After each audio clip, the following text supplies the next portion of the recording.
मेरी होप ये कि इस पॉडकास्ट के थ्रू कोई एम्बिशियस फैशन एंटरप्रेन्योर बहुत कुछ सीखे। मेरी लाइफ का सबसे बड़ा 400 करोड़ के बिजनेस एम्पायर के मालिक अनंत तांतेड़ ने बिना किसी मार्केटिंग और सेलिब्रिटी एंडोर्समेंट के द इंडियन गराज कंपनी को इंडिया में एक लीडिंग मेंस फैशन ब्रांड बनाया है। विराट कोहली का रॉन्ग और ऋतिक रोशन का HRX, इन दो ब्रांड्स ने सही क्या किया है? आजकल स्ट्रीट स्टाइल की बहुत बड़ी एक वेव चल रही है, बहुतों को स्ट्रीट स्टाइल ब्रांड स्टार्ट करने। Correct game plan? रोज फैशन चेंज हो रहा है। Gen Z consumer thinks very differently. Holiday पे जा रहा हूँ गोवा में, तो वो वार्डरोब मेरी अलग बनेगी। आगे जो मैं देख रहा हूँ, तो वापस से फोरकास्ट सुपर स्किनी का आ रहा है। ओह गॉड।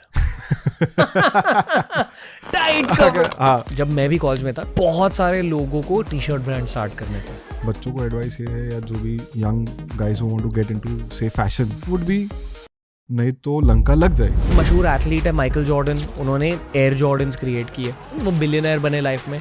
तो सेलिब्रिटीज की दुनिया में हर कोई D2C ब्रांड्स खोलने की कोशिश कर रहा है। खाली फेस लगा देने से, ब्रांड बनाने से प्रॉब्लम सॉल्व नहीं होने वाला है। क्या एक टॉप एक्टर कन्विंस कर पाएगा कंज्यूमर को कि यार मेरी ये शर्ट खरीदो? इंडियन कंज्यूमर, मुझे ऐसा लगता है कि दुनिया का सबसे होशियार consumer. He doesn't get carried away. हमारे देश में मोस्टली क्लोथिंग ब्रांड्स मरते कैसे? गैप पता लगाओ। गैप ऐसे नहीं डिफाइन होती है कि मैंने क्या देखा, कि मुझे एक ब्लैक डेनिम नहीं मिली, वो गैप नहीं हो सकती। गैप डिफाइन होती है कंज्यूमर ने क्या ढूंढा। क्लोथिंग लाइन की सक्सेस में ये क्रिएटिव एंगल बहुत जरूरी है। रिफ्लेक्स है वो। जैसे एयरपोर्ट जाते हो, मैं फिट देख रहा हूँ, कितनी वुमेन स्लिम फिट डेनिम पहन रही है, कितनी लूज फिट डेनिम पहन रही है। एक एक्सपेरिमेंट करते हैं। इसकी कॉस्ट प्राइस क्या है? मैं आपको कॉस्ट बताऊंगा तो शायद पहनना छोड़ दोगे। अगर किसी ने भारत में एक क्लोथिंग लाइन आज स्टार्ट करी 2024 में और बहुत स्मार्ट गेम खेली, क्या वो इंसान भी one of the richest in the world बन सकता है? दोस्तों, हमारे देश में इतने सारे एस्पायरिंग एंटरप्रेन्योर्स हैं, इतने सारे लोग हैं जो क्लोथिंग की दुनिया में, फैशन की दुनिया में बिजनेसेस खोलना चाहते हैं। बहुत सारे लोगों को इस इंडस्ट्री के बारे में जानकारी नहीं है, फिर भी एक सपना होता है दिल में। जब आप ज़ारा के बाहर चलते हो ना, जब आप जैक एंड जोन्स के बाहर चलते हो, आपको लगता है कि यार मैं भी एक दिन शायद ऐसा ही बड़ा बिजनेस खोल सकता हूँ। बहुत सारे कंटेंट क्रिएटर्स को इवेंचुअली अपैरल बिजनेस ही स्टार्ट करना है। मैं मानता हूँ कि आज के पॉडकास्ट देखने के बाद इस पॉडकास्ट के व्यूअरशिप में से ही 100 फ्यूचर बिलियनर्स बनेंगे भारत में। ये है इंडियन अपैरल स्पेस की बिजनेस अपॉर्चुनिटी। बहुत ज्यादा ग्रोथ पा सकते हो आप अगर आपने इस इंडस्ट्री के बारे में सीखा और इस इंडस्ट्री के अंदर ही एक बिजनेस बनाया तो। पर एग्जीक्यूशन से पहले ना प्लानिंग करनी चाहिए, पढ़ाई करनी चाहिए। आज आप सीखोगे इसी इंडस्ट्री के एक दिग्गज से। अनंत तांतेड़, द इंडियन गराज को के फाउंडर ने सालों पहले इस इंडस्ट्री में एंटर करा, इस इंडस्ट्री के सीक्रेट्स जाने और एक सक्सेसफुल प्रॉफिटेबल ब्रांड ग्रेजुअली एकदम स्लोली बिल्ड किया। आज इनके रेवेन्यूज, इनके प्रॉफिट्स देखकर लोग चौंक जाते हैं। पर यहां तक पहुंचने के लिए इन्होंने बहुत पढ़ाई करी है। इनके 20 सालों की पढ़ाई को हमने एक 2 घंटे के पॉडकास्ट में क्रंच डाउन करा है। अगर आपको खुद का एक क्लोथिंग बिजनेस स्टार्ट करना है अब 10 साल बाद, 20 साल बाद, फिर भी आप यही पॉडकास्ट सुनोगे। दिस इज अनंत तांतेड़ भाई ऑफ द इंडियन गराज को ऑन TRS।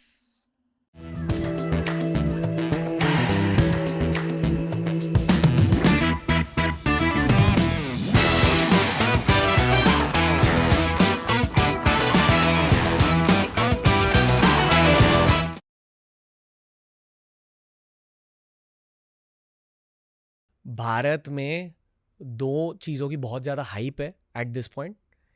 एक चीज़ है practical student and post college entrepreneurship. हर किसी को बिजनेस स्टार्ट करना है, हर किसी को फाड़ना है लाइफ में, शार्क टैंक इंडिया की वजह से। और दूसरी चीज़ की हाइप है सेलिब्रिटीज़ की दुनिया में।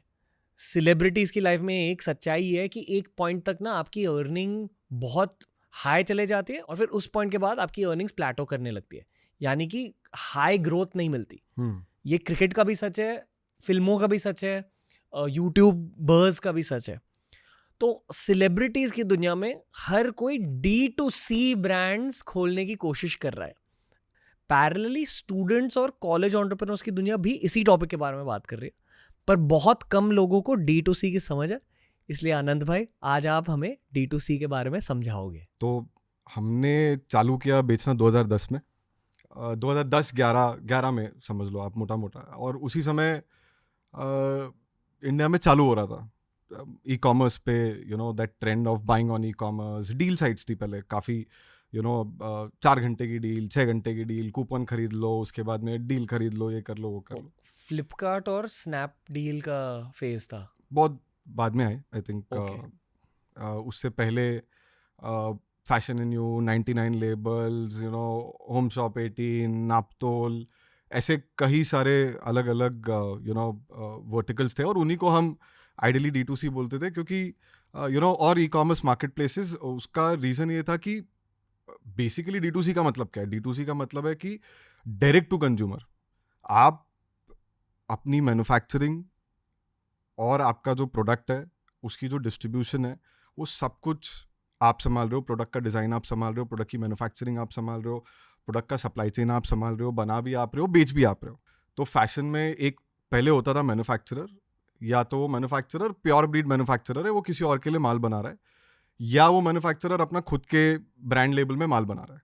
फिर वो जाता था होलसेलर के पास में कि भाई ये मेरा माल है, अभी तू इसको डिस्ट्रीब्यूट कर, and the outlets were retail. फिर so called D2C commerce market places आए. इन्होंने बोला भाई हमने प्लेटफॉर्म बना दिया, अब तुम अपना माल लिस्ट करो और बेचो. तो इसमें क्या हुआ कि आपका जो ब्रांड है वो आपने लिस्ट किया, और लिस्ट करके अब कंज्यूमर डायरेक्टली देख पा रहा है जी. उसको देख पा रहा है और डायरेक्टली खरीद पा रहा है. Right. So there is where this entire term was coined. अभी उसके बहुत सारे मीनिंग हो गए. अभी आदमी ने अपनी वेबसाइट खोल दी तो बोलता है मैं D2C कर रहा हूँ.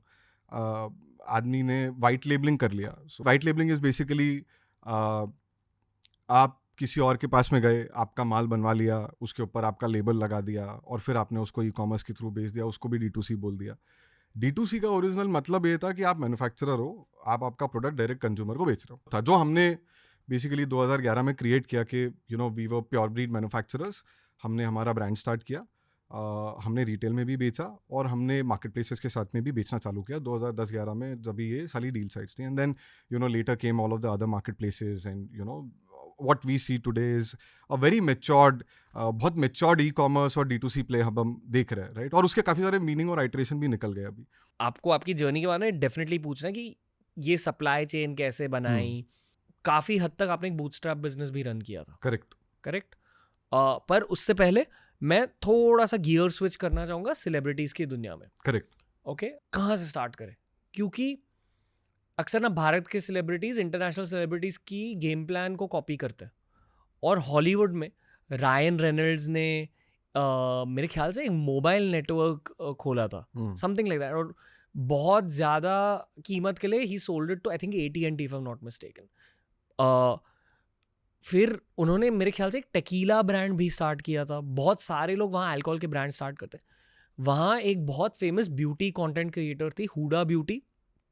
उन्होंने एक मेकअप की लाइन स्टार्ट करी and she became a millionaire. तो जितने भी भारतीय कंटेंट क्रिएटर, जितने भी भारतीय सेलिब्रिटीज़ हैं, सारे वहाँ के लोगों को कॉपी करते हैं. वहाँ के एक मशहूर एथलीट है माइकल जॉर्डन, उन्होंने एयर जॉर्डन्स क्रिएट किए. करेक्ट.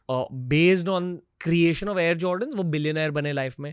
यहाँ के सारे क्रिकेटर्स अब या तो कपड़े की लाइन स्टार्ट कर रहे हैं, या स्नीकर्स के बारे में सोच रहे हैं, या स्पोर्ट्स एथलीजर के बारे में सोच रहे हैं.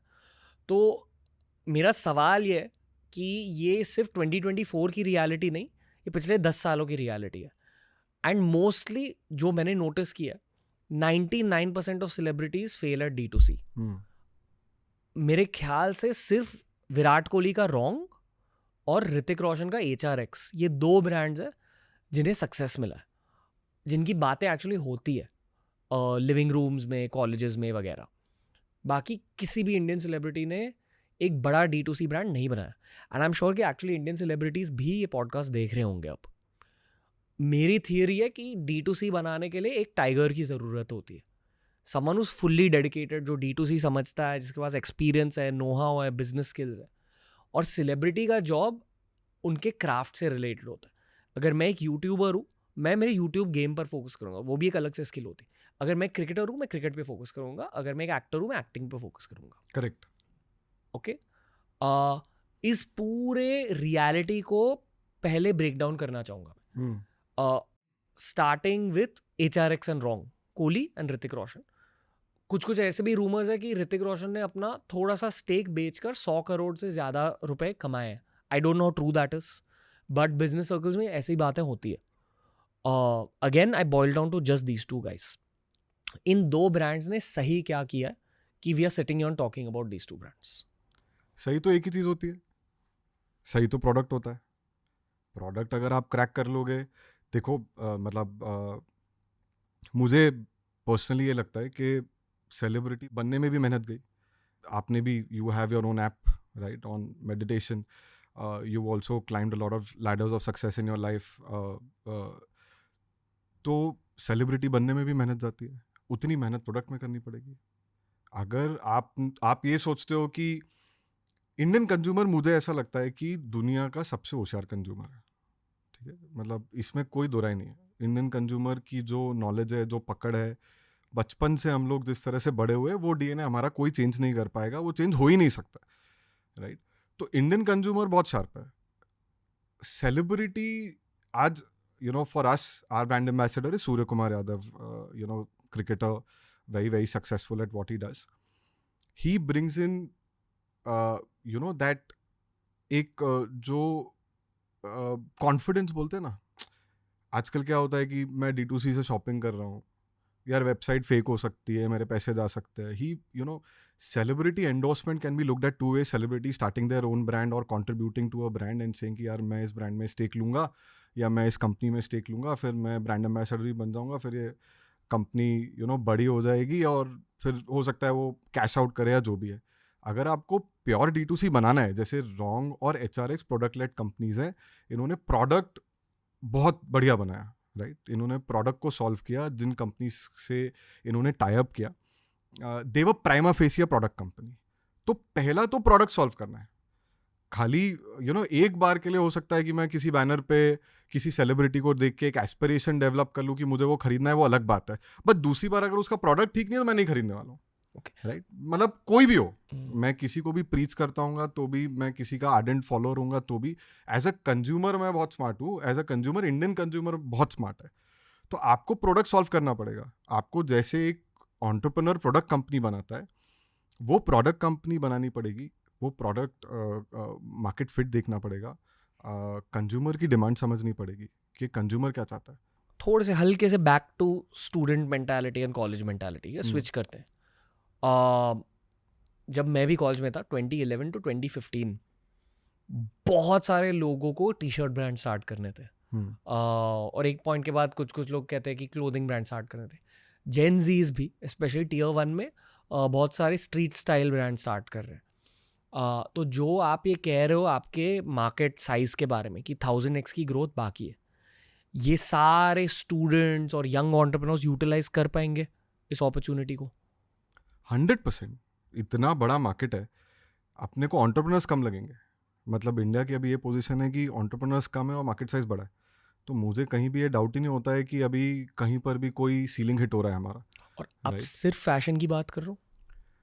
मैं तो जनरलिस्टिक व्यू देखता हूँ इंडिया का. कंजम्पशन तो अभी चालू हुई है. राइट. अभी जेनजी कंज्यूमर जो है वो मार्केट में आना चालू हुआ है. वो तो पैसा खर्चने में विश्वास रखता है. हमारे आप पेरेंट्स बिलीव्ड इन सेविंग, वो सेविंग में विश्वास रखते थे. पता है कि मतलब अपनी इनकम का 10-20% ही स्पेंड करो, 80% सेव करो. तो पेरेंट्स ने घर बना दिए, घर है, सब कुछ है. अभी मतलब gen z consumer thinks very differently. He believes in living life. उसको तो जिंदगी जीने की है boss. He feels life is very short. जिंदगी जियो, मज़ा मारो. तो मैंने for everything consumption is going to grow, for everything, because you are going to move. आपकी इकोनॉमी फॉर्मलाइज भी होगी, आपकी इकोनॉमी में स्पेंडिंग पावर भी बढ़ने वाला है. People are going to come and spend, and we are just hitting the tip of the iceberg. अभी मुझे लगता है कि अभी तो बहुत जर्नी बाकी है. तो ये 2024 और 2025 के कॉन्टेक्स्ट से बहुत ज़रूरी पॉडकास्ट है. नहीं, मुझे लगता है अगले 10 साल के लिए बहुत ज़रूरी है. मतलब बहुत सारी जगह आपने जो कॉलेज स्टूडेंट्स की बात करी, और मुझे ऐसा लगता है कि इतना स्कोप है कि स्कोप तो एंडलेस है, बट ग्राइंड उतनी एंडलेस है. सबसे पहले क्या है, आदमी मार्केट साइज नंबर सब फैंसी है. बहुत फैंसी लगता है. 3 लाख करोड़ का मार्केट हो जाएगा, ये हो जाएगा, वो हो जाएगा. एक्सेल शीट पर, PDF पर, प्रेजेंटेशन में, सब जगह दिखता है ग्रोथ है. करने जाते हो तब रियलिटी चेक आता है. स्विचिंग बैक टू सेलिब्रिटीज, हाँ मुझे सेलिब्रिटी पर्सपेक्टिव पता है कि सेलिब्रिटीज को ना कुछ कुछ स्मार्ट लोग मिल जाते हैं जो ये नंबर्स उनकी ओर फेंकते हैं हाँ। और कहते हैं कि यार अब कितना ही कमा लोगे फिल्म्स के थ्रू, हाँ कितना ही कमा लोगे क्रिकेट के थ्रू, अभी ये करो, फिर स्टार्ट करते हैं और फिर ढप। ये सेलिब्रिटीज की दुनिया में इतने फेलियर्स क्यों होते हैं D2C को लेकर? मैंने आपको बताया ना, सबसे बड़ा पॉइंट है इसका कि यूएस के कंज्यूमर और इंडिया के कंज्यूमर में जो मैं देखता हूँ, ये जी, मेरा जी। व्यू पॉइंट है श्योर। कि बहुत फ़र्क है। मैंने आपको बताया इंडिया का कंज्यूमर मुझे ऐसा लगता है दुनिया का सबसे होशियार कंज्यूमर है। He doesn't get carried away उसको। और जेनजी तो स्पेशली, मतलब जेनजी तो उसको माल बढ़िया चाहिए, उसको डील बढ़िया चाहिए, प्रोडक्ट की वैल्यू पता है। हम छोटे थे तो हमें प्रोडक्ट की कोई मतलब, और दूसरा अवेयरनेस, सबके पास में आज access to the same amount of information है। सभी वही इंस्टाग्राम देख रहे हैं, वही कंटेंट देख रहे हैं, आपका शो देख रहे हैं, सबको सब ज्ञान मिल रहा है और ज्ञान तो बट रहा है मतलब। तो कंज्यूमर अवेयरनेस तो बढ़ती चली जा रही है। इसीलिए मुझे ऐसा लगता है कि celebrity led brands will definitely be successful. There is no way they will not be successful. They will also have their own share, उनका भी एक शेयर रहने वाला है। और उसमें भी वो लोग जो प्रोडक्ट में इन्वॉल्व है, वो लोग जो उस गेम को समझ के प्रॉब्लम सॉल्विंग में इन्वॉल्व है कि यार मुझे ब्रांड क्यों बनाना है। खाली फेस लगा देने से, ब्रांड बनाने से प्रॉब्लम सॉल्व नहीं होने वाला है। आपको ब्रांड की वैल्यू तो कंज्यूमर को डिलीवर करनी पड़ेगी कम वॉट में।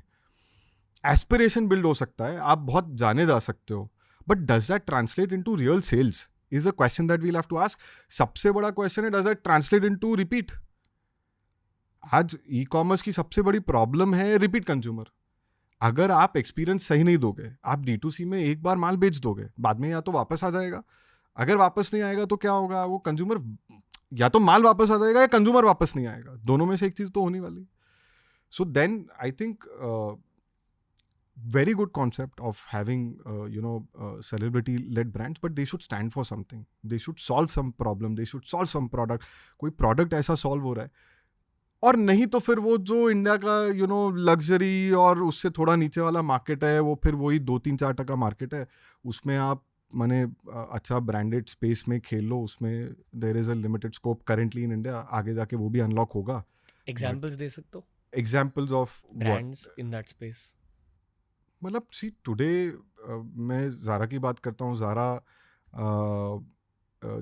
फॉर द वेस्टर्न वर्ल्ड और Europe is its affordable premium kind of a brand. हमारे यहाँ पे Zara is mostly treated as more in the luxury space only. मतलब जिस तरह से हम शायद लाइफस्टाइल ब्रांड को देखते हैं, फॉरेनर्स उस पर्सपेक्टिव से ज़ारा को देखते हैं।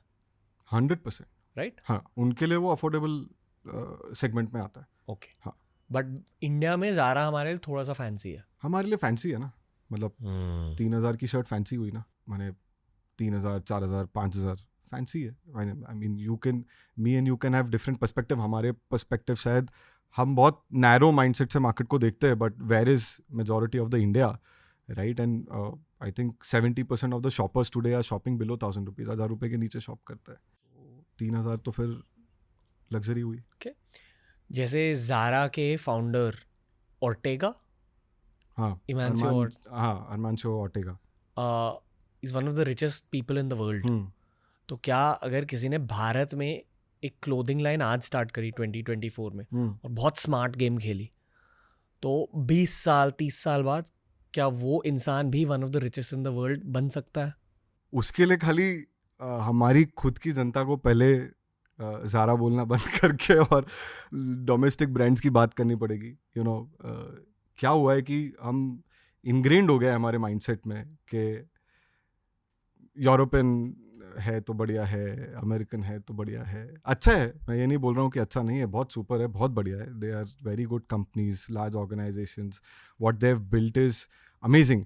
बट हमें हमारे ब्रांड्स के बारे में बात करनी पड़ेगी, राइट? वोकल फॉर लोकल जो है कि यार मैं पहनूंगा इंडियन, मैं बाहर जाऊंगा तो बात करूंगा इंडियन ब्रांड्स की। मेरा बहुत बड़ा ड्रीम है लाइफ में कि यार जैसे हम बात करते हैं यार सिटी में ये ब्रांड आ गया, सिटी में वो ब्रांड आ गया। अरे मतलब मैं इंदौर से हूँ, राइट? तो इंदौर के लिए तो बहुत सारी चीज़ें बैक 10 years बैक बहुत नई थी। मैकडॉनल्ड्स भी आया तो नया था कि मैकडॉनल्ड्स आ गया। तो वैसे पहले हमें हमारे डोमेस्टिक ब्रांड्स की उस तरह से बात करनी पड़ेगी, उतना एक्साइटेड होना पड़ेगा कि यार यू नो से फॉर एग्जांपल मैं सोचता हूँ कि यार यूएस में लोग ऐसी बात कर सकते हैं कि अरे यार इंडियन गैराज आ गया इंडिया से, और उसके लिए पहले हमें पैशनेट होना पड़ेगा हमारे ब्रांड्स के लिए। आप इंडियन हमारे ब्रांड का, जैसे मेरे ब्रांड के टैग में मैं बड़ा बड़ा मेड इन इंडिया लिख के बेचता हूँ, आत्मनिर्भर भारत लिख के बेचता हूँ। किस लिए? इट्स जस्ट के लव फॉर द कंट्री, कि यार अपने कंट्री के ब्रांड बाहर जाएं और वहां पे ये बात हो कि यार इंडिया का ये ब्रांड खुल रहा है यहाँ पे, और वहां लाइन लगे। आज एप्पल स्टोर के बाहर लाइन लगती है, इवन इंडिया में लगती है। तो अगर वो हमने इंटरनली स्टार्ट किया तो यहाँ के एंटरप्रेन्योर्स ज़रूर, और हमारे यहाँ के भी फैशन एंटरप्रेन्योर्स है, चाहे लाइफस्टाइल एंटरप्रेन्योर्स है, आई एम 100% श्योर कि आज भी लार्जर कॉर्पोरेशंस तो मतलब world over maximum Indians run कर रहे हैं, right. The only point is हम वहाँ की कंपनीज रन कर रहे हैं। Some of our people are the CEOs of the top companies of the world. तो हम खुद के लिए क्यों नहीं कर सकते खाली? एंड वो आ रहा है, मतलब आई कैन सी दैट। ऐसा नहीं है कि इंडिया में अभी इंडियन ब्रांड्स के लिए जो रिस्पेक्ट है, क्रेजी, मतलब it's amazing the way people have started looking. लग रही है लाइन, मतलब इंडियन ब्रांड्स के स्टोर के बाहर भी आज वही एंथुजियाज्म है जो एंथुजियाज्म हम पहले फॉरेन ब्रांड्स के लिए दिखते थे। तो वो अवेयरनेस बहुत डीपली बिल्ड हो रही है, इंडियन स्टोरी बहुत डीपली बिल्ड हो रही है, ब्रांड इंडिया बहुत स्ट्रांगली बिल्ड हो रहा है, इसमें कोई दो राय नहीं है। पहुंच जाएंगे, आप चालू करो। मैं ये क्लोथिंग D2C के बारे में बहुत पढ़ता हूँ। ये पता चला है कि ज़ारा ने इतना ज़्यादा सक्सेस देखा था क्योंकि एक डिज़ाइन और क्रिएटिव एंगल भी रहता। एवरीथिंग फ्रॉम, जब आप उस ज़ारा स्टोर में एंटर करते हो हमेशा ग्रे पेंट लगी हुई होती है, उनका डेकोर बहुत स्टैंडर्डाइज्ड है दुनिया भर। मेरा एंगल ये है कि देखो, हम एज यूट्यूबर्स बेसिकली क्रिएट कर रहे हैं चीज़ों को, कंटेंट को क्रिएट कर, बहुत ज़्यादा क्रिएटिव एनर्जी लगती है to be able to create content even if it's a podcast. Correct. The same creative energy is required in a clothing line. तो एक ज़ारा हेडक्वार्टर्स में कहीं स्पेन में या जहाँ भी एक बहुत बड़ी क्रिएटिव टीम बैठी है जो अलग अलग कपड़े डिज़ाइन करते जा रही है और देख रही है कि यार ये रैम्प वॉक्स पे कैसे कपड़े पहन रहे हैं लोग, आजकल क्या ट्रेंडिंग है, कैसे सिलुएट्स, कैसे कलर्स, कैसे मटेरियल्स वगैरह, एंड भर भर के डिज़ाइन कर रही। तो आई फील कि क्लोथिंग लाइन की सक्सेस में ये क्रिएटिव एंगल बहुत ज़रूरी है, एंड इसलिए you need to be very dedicated as a founder of such a brand. आपको क्लोथिंग ब्रांड बनाना है, आपको ये करना ही पड़ेगा। अगर आप नहीं करोगे और आप इसके लिए टीम भी डालोगे तो भी आपको मेहनत करनी पड़ेगी उस प्रोडक्ट को वहां लेके जाने के लिए जहां आप समझते हो कि आप कंज्यूमर को टारगेट कर रहे थे। तो खाली समझो एक डिज़ाइन टीम, एक मैन्युफैक्चरिंग टीम या किसी और के पास में जाके भाई तेरी डिज़ाइन दिखा दे और उसके ऊपर मैं मेरा लेबल लगा दूं और फिर मैं मेरी ब्रांड वैल्यू पे बेच लूं, वो बहुत डिफिकल्ट काम है। हो सकता है बट बहुत ज़्यादा डिफिकल्ट है, राइट। उससे it's a technical field. Fashion is not how we see it, fashion is a very technical field. यहाँ पे आपको फोरकास्टिंग पता होनी चाहिए, क्या मार्केट में ट्रेंड्स आने वाले हैं। अभी लूज फिट चल रहा है, 6 महीने में सडनली स्लिम फिट वापस अंदर आ जाएगा, क्या करोगे? आपको इमीडिएटली चेंज करना पड़ेगा, पूरी सप्लाई चेन मैकेनिज्म चेंज करना, फिट चेंज करना पड़ेगा, स्टोर में वापस स्लिम फिट का माल भेजना पड़ेगा। तो आसान थोड़ी है। और अब तो फास्ट फैशन आ गया, ओकेजन इतने हो गए जेनजी के पास में। पहले ऑफिस जाते थे तो बोलते थे यार फॉर्मल पहन के जा, कैसे जा रहा है। आज हमारे ऑफिस में, इनफैक्ट TIGC के ऑफिस में मैं देखता हूँ, मैं खुद भी फैशन पहन के जाता हूँ, सब अपना अपना स्टाइल पहन के आते हैं, कोई शॉर्ट्स में भी आता है, कोई वेस्ट भी पहन के आता है, सब तरह के कपड़े पहन के आते हैं। तो इसलिए फास्ट फैशन आ गया, क्योंकि अब जेनजी बहुत एक्सप्रेसिव है। वो नहीं समझता है कि यार मेरे को ऑफिस जाना है तो मेरे को फॉर्मल पहन के जाना है। वो तो समझता है मैं जिसमें कंफर्टेबल हूँ, राइट। और हमारे टाइम पे लोग जज भी कर लेते थे। अभी का जेनजी तो कंज्यूमर एक दूसरे को अप्रिशिएट करता है, अरे यार मस्त लग रहा है तूने जो पहने, राइट। और हमारे केस में क्या होता था, अभी क्या पहन के आ गया। बहुत बड़ा चेंज है। इसके कारण फास्ट फैशन आ गया कि अब people are ready to try. आप देखो ओकेजन्स कितने हो गए। हमारे लिए ओकेजन क्या था, दिवाली। एक बार दिवाली में कपड़े मिलते थे, मामा मासी किसी की शादी उसमें कपड़े मिलते, किसी की भी घर में शादी है उसके कपड़े मिलते थे। माने ओकेजन बेस्ड बाइंग थी। आज तो शाम को ओकेजन है, मैं डेट पे जा रहा हूँ, राइट? कल सुबह दोस्तों के साथ फुटबॉल खेलने जा रहा हूँ, परसों से मैंने डिसाइड किया है कि यार मैं 2 घंटे म्यूज़िक सीखने जाऊँगा, और हर ओकेजन की ड्रेसिंग है, और रात को मैं नेटफ्लिक्स एंड चिल कर रहा हूँ, और अब मैं हॉलीडे पे जा रहा हूँ गोवा में, तो वो वार्डरोब मेरी अलग बनेगी। क्योंकि इंस्टाग्राम पे दिखाना है सबको। हाँ, वो एक बहुत बड़ा बून कह लो या प्रॉब्लम कह लो, बट तो इतने ओकेजन और उतने ओकेजन के लिए उतनी ड्रेसेस, तो फास्ट फैशन का कॉन्सेप्ट आ गया। अब आप बोल रहे हो मैं एक ब्रांड लॉन्च करूंगा, उसमें प्रोडक्ट लॉन्च करूंगा, अरे उसको फास्ट भी करना पड़ेगा, उसकी इकोसिस्टम भी डेवलप करनी पड़ेगी। जब हमने इंडियन गराज इनिशियली चालू किया, हमको 100-150 पीस बनाना होता था, और 100-150 पीस कोई फैक्ट्री नहीं बनाती है। It was like a tailoring job, right? और प्रोडक्ट भी राइट वैल्यू पे बनाना है।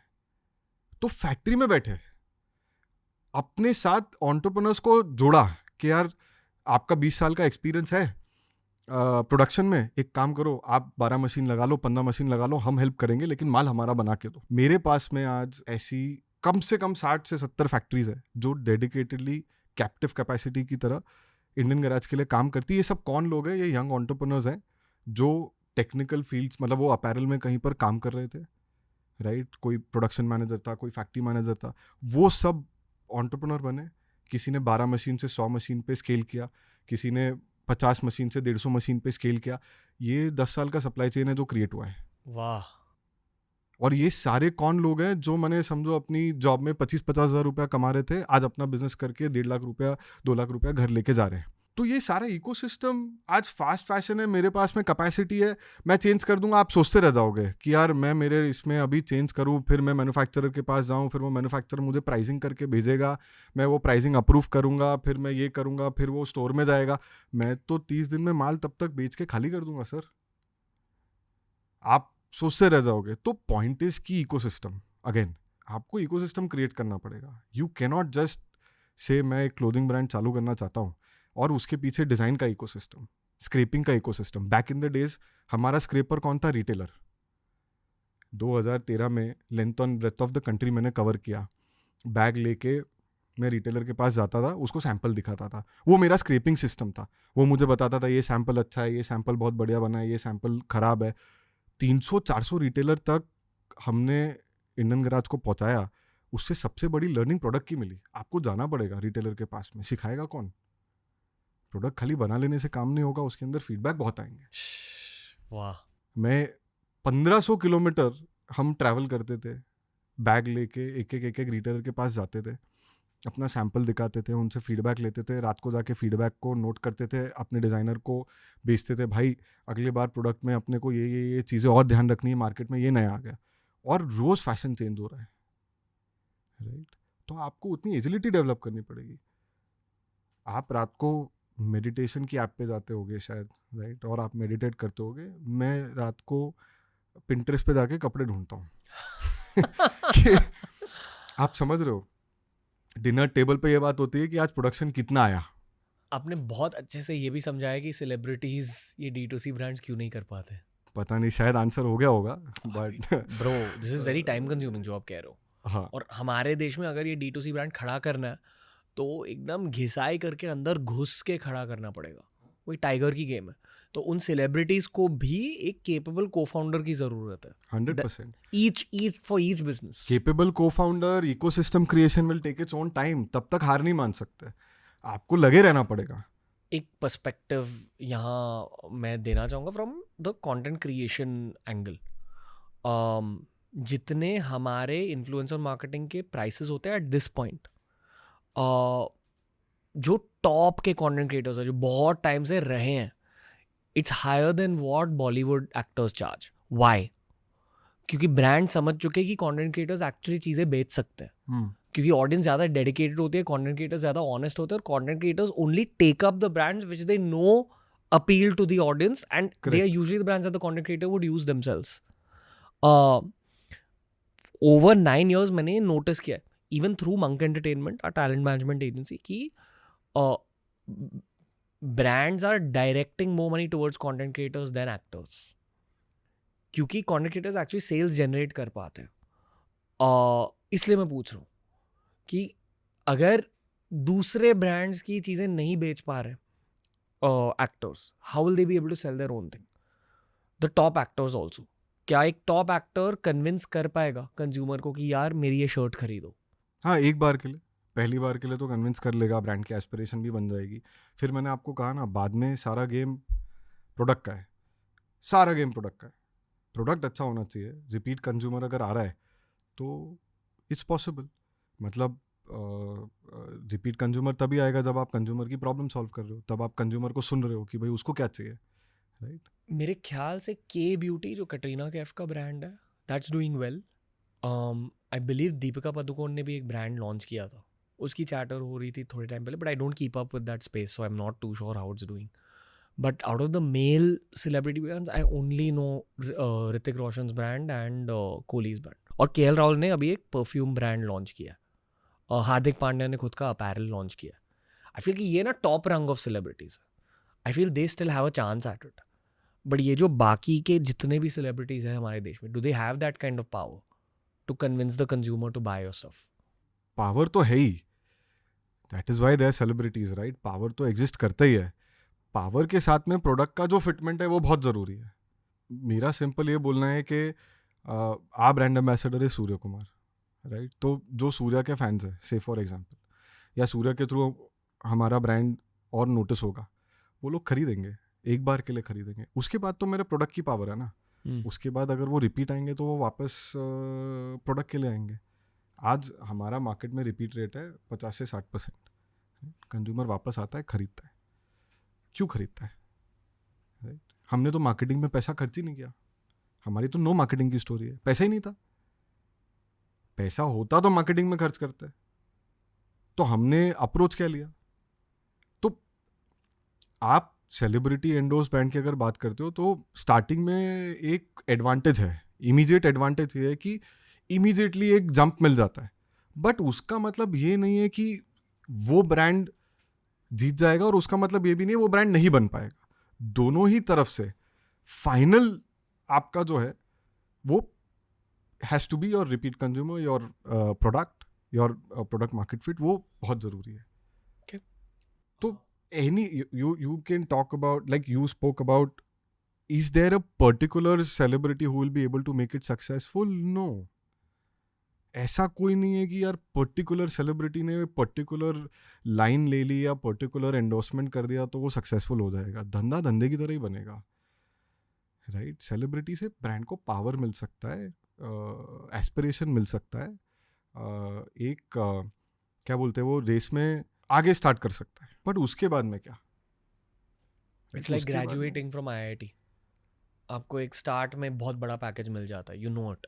हाँ, ये तो 10-20 years on, it's about your own career performance. हाँ 100%। हाँ, बट उसने IIT में भी मेहनत करी है तो उसको करियर, वही एग्जैक्टली राइट, तो उसको करियर में भी मेहनत करनी पड़ेगी, राइट? तो करियर में मेहनत करेगा तो ही विल ग्रो, नहीं मेहनत करेगा तो he will not grow. Just by having that start of beautiful example, I think you gave it much better than what I could actually explain. So yeah, IIT का छापा start में आपको बहुत बड़ा प्लेसमेंट ऑफर देगा, but over time it's your career performance. Celebrity का छापा initially आपको बहुत ज़्यादा सेल्स दे देगा, बट देन इवेंचुअली रिकग्निशन दे देगा, एस्पिरेशन वैल्यू बिल्ड कर देगा। सेल्स ज़्यादा देगा कि नहीं वो भी अगेन प्रोडक्ट और प्राइसिंग पर डिपेंड करता है।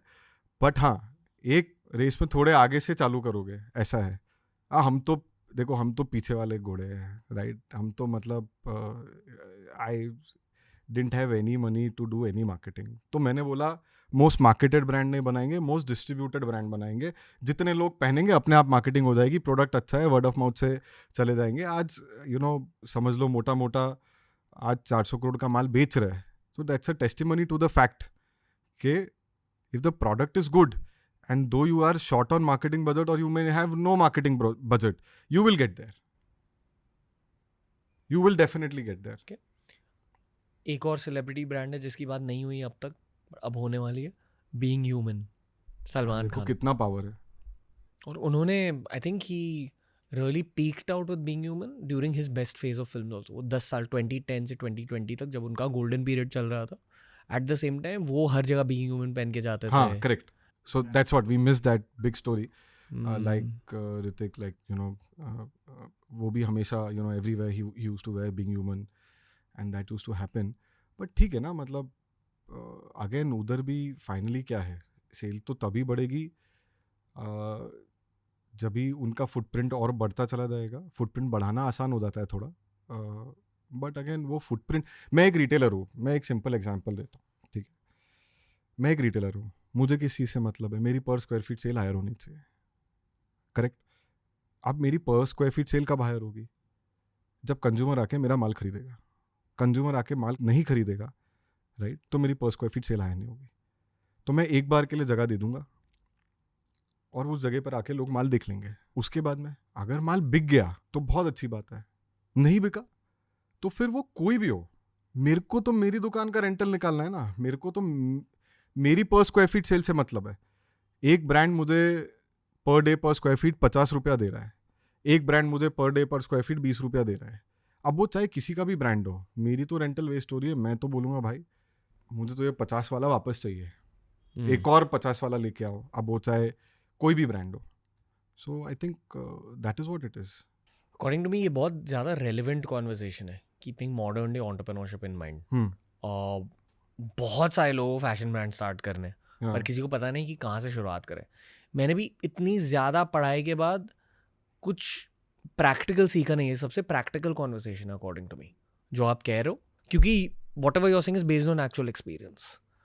बहुत ज़बरदस्त लर्निंग्स है. जब आप रिटेलर के पास में माल लेके जाते हो, आपको तो ये लगता है ना आपका प्रोडक्ट अच्छा है. किसको लगता है मेरा प्रोडक्ट ख़राब है? किसको लगता है मेरा बच्चा ख़राब है, राइट. वो कितनी भी मस्ती करके आ जाए स्कूल में अपना बच्चा, अपने को क्या लगता है कि यार मेरे बच्चे ने नहीं करा होगा. एक बार तो हम ये भी सोच लेते टीचर की मिस्टेक होगी, मेरा बच्चा तो बहुत सीधा है. तो वैसे ही प्रोडक्ट का है, वैसे ही for me Indian Garage is my baby. तो मैंने हमेशा, अगर मैं ये सोच के रिटेलर के पास जाऊँ कि यार मेरा प्रोडक्ट अच्छा है, आप ख़राब क्यों बोल रहे हो, राइट. नहीं बोलता नहीं है रिटेलर ख़राब, I am just giving you, वो फीडबैक देता है. तो ये एक कांस्टेंट फीडबैक प्रोसेस है जो आपको लर्न करना ही पड़ेगा. रिटेलर, जब मैं आपको बोल रहा हूँ कि हमारा डेटा स्क्रैपर हुआ करता था, तब थोड़ी टेक था जो टेक ये बताता था कि कौन सा माल बिक रहा है कौन सा नहीं बिक रहा. आज तो टेक आ गया. आज आपको एवरी डे आपको पता चल सकता है मेरी कौन सी स्टाइल बिक रही है, कौन सी नहीं बिक रही है, कौन सी कितनी बिक सकती है, किसका कितना पोटेंशियल है. आज तो उन सब चीज़ों के लिए टेक है. मैंने जब धंधा खड़ा किया तब ये सारे टेक भी धीरे धीरे खड़े हो रहे थे. इनका तो मैंने ऑनसेट हुआ था तब. तो तब फीडबैक मैकेनिज्म क्या था? आपको खुद ही लेना पड़ता था फीडबैक. और मैं तो आज भी खुद लेता हूँ. आज भी रात को बैठ के डेटा स्क्रैप करता हूँ कि भाई कौन सी शर्ट ऊपर आ रही है, कौन सी नीचे जा रही है, कौन सा फैशन बिक रहा है, कौन सा नहीं बिक रहा है, किस तरह का फीडबैक डिज़ाइन टीम को देना है अपने को. और मंथली रिपोर्ट्स पब्लिश होती है, टेक यूज़ करते हैं, राइट. अब टेक है, बट आज भी रियल टाइम जो एक्सपीरियंस है वो कहाँ से आता है? एक एक्सपेरिमेंट करते हैं. Sure. ये शायद ना 5,000 रुपए की होगी इन अ सेल. तो इस actual price must be 7,000 rupees शायद रफली. इसकी कॉस्ट प्राइस क्या है? ये तो मैंने जब आपको पहने हुए देखा था, जब से मैं इसकी कॉस्ट प्राइस कैलकुलेट कर रहा हूँ.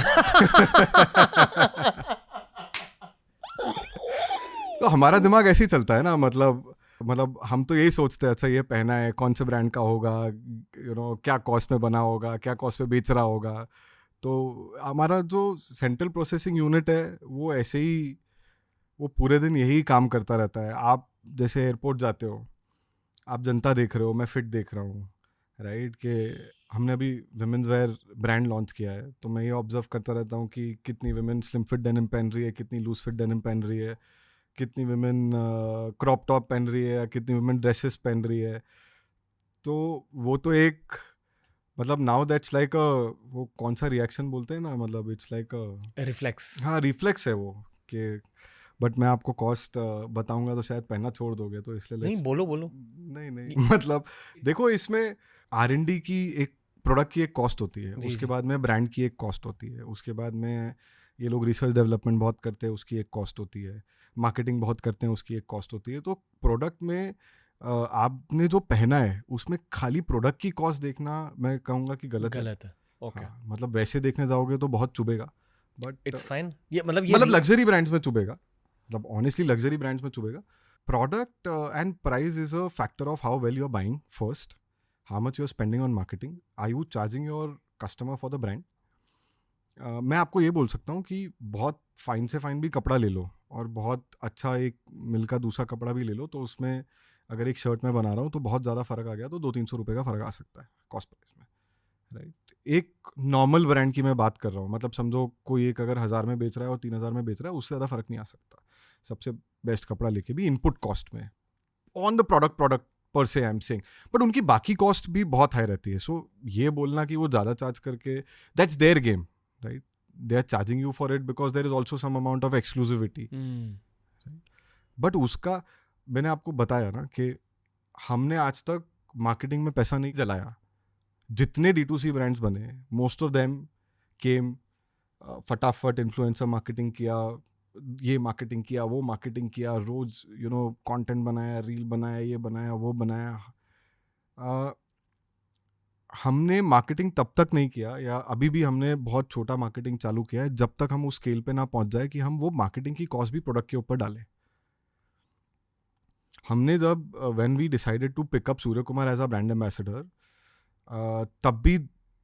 तब उस स्केल पर जाके हमने उन्हें अप्रोच किया जब हमें पता था कि उसकी कॉस्ट हम प्रोडक्ट पे नहीं डालेंगे या उसकी बर्डन हम हमारे कंज्यूमर पे नहीं डालेंगे। और तो बिजनेस मजबूत था, ये बस एक एक्स्ट्रा एडेड एंगल है। हाँ, मतलब पहले नंबर क्रिएट किया।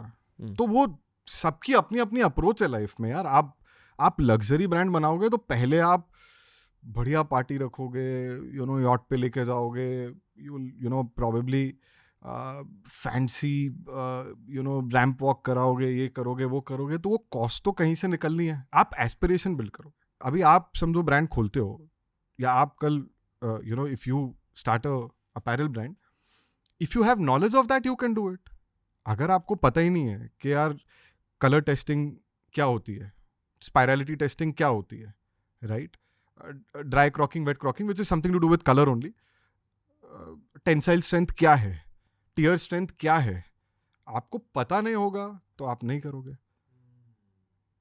फिर आपको वापस कुल मिला के you will have to go to a manufacturer जो ये प्रोसेस फॉलो करता है, then he will charge you for all of it. So I think very very interesting and important point that price से क्वालिटी का कोई correlation नहीं है। Dam, इसका मैंने ये बहुत बड़ा मिथ है, एटलीस्ट आज की दुनिया में, if you are buying with the right brands. मेरी होप ये है कि इस पॉडकास्ट के थ्रू कोई एम्बिशियस फैशन एंटरप्रेन्योर बहुत कुछ सीखे। मैं ये बोलता हूँ कि during the journey of this brand creation हर चीज़ फिगर आउट हो सकती है। You have to start with the right mindset. बनाना है इसलिए कि मुझे बेचना है और फिर पैसे उठाने हैं, फिर क्या करोगे? अभी मेरे को बहुत पैसे आ गए, I just after hitting a ceiling of what I could do, मैं जो बूटस्ट्रैप करके कर सकता था वो करने के बाद में अब मुझे लगा कि यार अब अगर इस ब्रांड को और ग्रो करना है तो मुझे मेरे बच्चे का को पेरेंटिंग करना ही पड़ेगा, राइट। तो हमने आदित्य बिरला से इन्वेस्टमेंट लिया, right, and they partners us for the now the next journey of the brand. क्योंकि 300-400 करोड़ के ऊपर क्या बूटस्ट्रैप करूँगा, मतलब हालत एक लेवल आ गया था कि जहाँ पर अब अगर पैसा नहीं आया तो ये बच्चा यहीं रह जाएगा। आप एकदम बेसिक लेवल से ये समझा सकते हो कि ये क्यों होता है? Why can't you go beyond the point by bootstrapping? देखो, हर बिजनेस की अपनी एक रिक्वायरमेंट होती है वर्किंग कैपिटल की। हमारा जो बिजनेस है वो बड़ा वर्किंग कैपिटल इंटेंस है, उसमें काफ़ी वर्किंग कैपिटल लगती है। Cost price of clothes, of marketing, of salaries वगैरह। कपड़े में स्पेसिफिकली कपड़ा खरीदते हो, उसकी कन्वर्जन की गारमेंट की एक टाइम होती है, जो कि समझो आपने कपड़ा खरीदा, अगर आपकी डिज़ाइन रेडी है तो 60 से 70 दिन आपको लगेगा टू कन्वर्ट, तो वो आपका वर्किंग कैपिटल गया। अब आप जब बनाते हो 5 साइज़ बनाने, तो 5 साइज़ बनाने तो इन्वेंट्री उतनी बनानी पड़ती है कि 2-3 महीना लास्ट करे, नहीं तो हर साइज़ में इन्वेंट्री कट हो जाएगी। इन्वेंट्री कट हो जाएगी तो फिर क्या है, वो एल्गोरिथम में माल नीचे चला जाएगा, बिकॉज इट विल से कि यार ये रेवेन्यू पर PLP नहीं डिलीवर कर रहा है, क्योंकि इसमें कस्टमर आ रहा है, क्लिक कर रहा है, बट चूंकि साइज़ अवेलेबल नहीं है उसको उस रियल स्टेट पे लॉस हो रहा है। तो आपको इन्वेंट्री भी 2-3 महीने की मेंटेन करनी पड़ती है, साइजेस ज़्यादा होते हैं तो उसमें थोड़ी थोड़ी इन्वेंट्री ज़्यादा, तो 2-3 महीने की इन्वेंट्री वो हो गई, राइट। तो 5-6 महीना तो एक डिफ़ॉल्ट साइकिल है। अब इसमें थोड़ा बहुत आपको पीछे क्रेडिट मिल जाता है, तो भी 3-4 महीने की वर्किंग कैपिटल आपकी लगती है। अब अगर आप डायरेक्ट मैन्युफैक्चरिंग प्रोसेस से हो तो, अदरवाइज अगर आप वाइट लेबलिंग करा रहे हो, वेंडर से जाके खरीद रहे हो, तो आप 60 दिन की उधारी में खरीदोगे, 90 दिन में बेच दोगे, 30 दिन का वर्किंग कैपिटल चाहिए, वो एक अलग चीज़ है, बट उसमें फिर that's a different ball game all together, that's not D2C, I don't call it D2C। भाई अमेरिका में बहुत होता है ना वाइट लेबलिंग, हाँ बहुत मतलब 4 member teams running $1 million businesses. हाँ, इंडिया में भी होता है, most of the brands are that only ना, मैन्युफैक्चरर तो कोई और ही है, right. At least I can say कि मेरा 90% माल इंडिया में ही बनता है, 90% रॉ मटेरियल भी इंडिया का है, ये छोटे छोटे मेरा जो इकोसिस्टम है एंटरप्रेन्योर्स का यही बनाते हैं, राइट। तो हमने एक चीज़ और करी यार इस जर्नी में, जो मैं बीच में बोलूँगा कि हमने उनका साथ नहीं छोड़ा कभी, वही हमारी मेन स्ट्रेंथ है, राइट। 5-7-10% बिजनेस जब बहुत ज़्यादा क्वांटिटीज़ है, कुछ ऐसा है कि यार यहाँ पर नहीं हो पा रहा है, तो वो हमें आउटसोर्स करना पड़ता है। कोई ऐसा प्रोडक्ट है टेक्निकली जो हम टेक्निकली बहुत ज़्यादा नहीं उसका इंफ्रास्ट्रक्चर क्रिएट कर पा रहे, वो हम खरीद के लेते हैं, राइट। बाकी 90% माल खुद का बनाते हैं इंडिया के रॉ मटेरियल से, इंडिया में नाम में ही इंडियन गराज है, राइट। तो सबसे पहले वो है। तो हमने एक चीज़ और करी इस पूरे जर्नी में, जो मैं आपको बताऊंगा कि एक का भी साथ नहीं छोड़ा, सबको साथ में लेके ही चले। हम बड़े हो गए तो ऐसा नहीं कि हमने जाके और फिर बड़ा मैन्युफैक्चरर ये वो, यही हमारी फैमिली बन गया, यही हमारे स्ट्रेंथ, पिलर ऑफ स्ट्रेंथ बन गया, यही हमारा इकोसिस्टम बन गया। But I think the original point that I was trying to make is के पैसा ऐसा है कि वर्किंग कैपिटल बहुत चाहिए। अगर आप प्योर D2C ब्रांड हो तो वर्किंग कैपिटल बहुत चाहिए। तो क्या होता है कि जब आपका व्हेन यू आर ग्रोइंग तो नीड्स बहुत, वर्किंग कैपिटल की नीड्स बढ़ जाती है। और एक पॉइंट ऑफ टाइम पे ना, जैसे मैं जब हमारा देखो 2020 में जब कोविड आया तो मेरे ब्रांड का टर्नओवर कुछ 20 करोड़ था। 2021-22 में वो टर्नओवर हुआ 100 करोड़। GMV की बात कर रहा हूँ मैं, not turnover, sorry, GMV 100 crore. 2022-23 में हमने किया 300 करोड़ और 2023-24 में हमने किया 400 करोड़, राइट। अब जब आप इतनी रैपिडली ग्रो कर रहे हो ना, 20 करोड़ के धंधे में 4 लोगों की ऑफिस में टीम थी, एक छोटा सा ऑफिस था उसमें काम हो जाता था, एक छोटी सी वेयर हाउस की फैसिलिटी थी जो ऑफिस के नीचे ही थी, 3000 स्क्वायर फीट का ऑफिस, 3000 स्क्वायर फीट का वेयर हाउस। उसमें भी क्या है, हम थोड़ी जगह निकाल के उसमें भी एक हमने 2-3 15-20 मने फैक्ट मशीन्स डाल रखी थी जिसमें हम सैम्पलिंग वैम्पलिंग करते थे।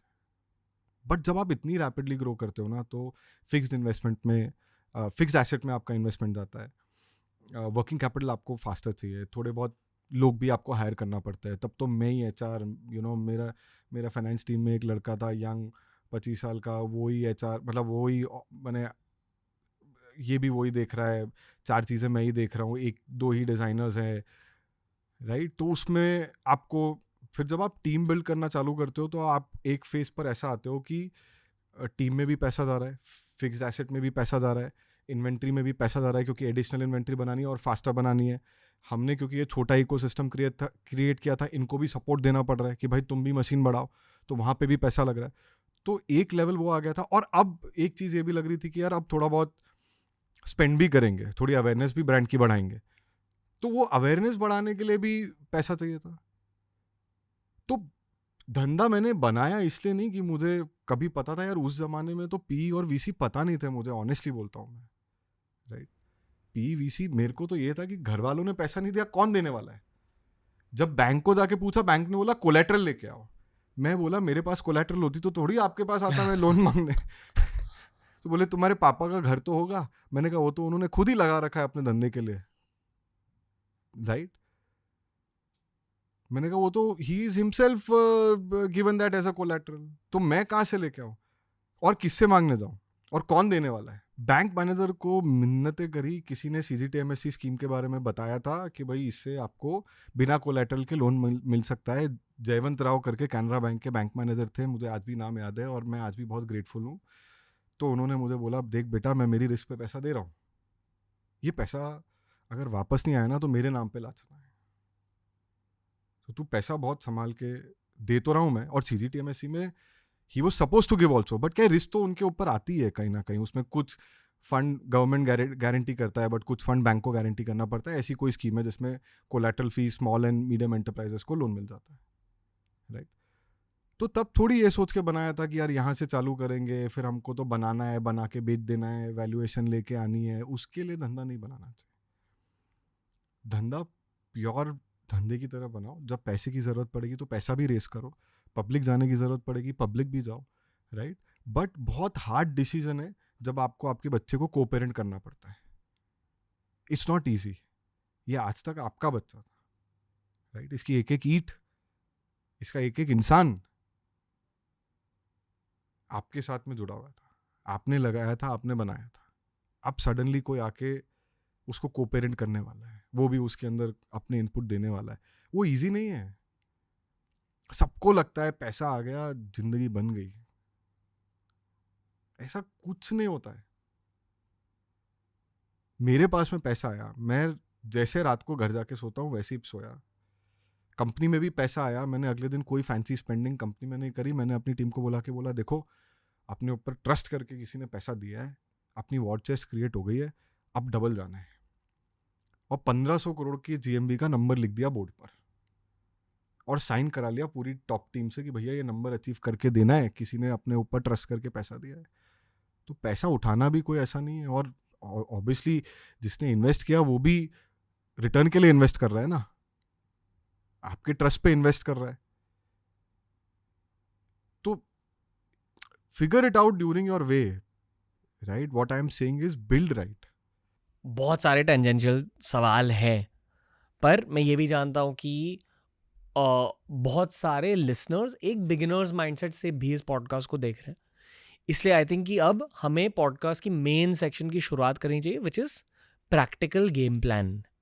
मैं मानता हूँ कि बहुत सारे लोगों को भारत में fashion brands, apparel brand start करने, पर उन्हें मेंटरिंग चाहिए आप जैसे लोगों से। आप खुद बिजी हो, आप इतने सारे लोगों को साथ में मेंटरिंग नहीं दोगे, तो treat this like that mentoring session.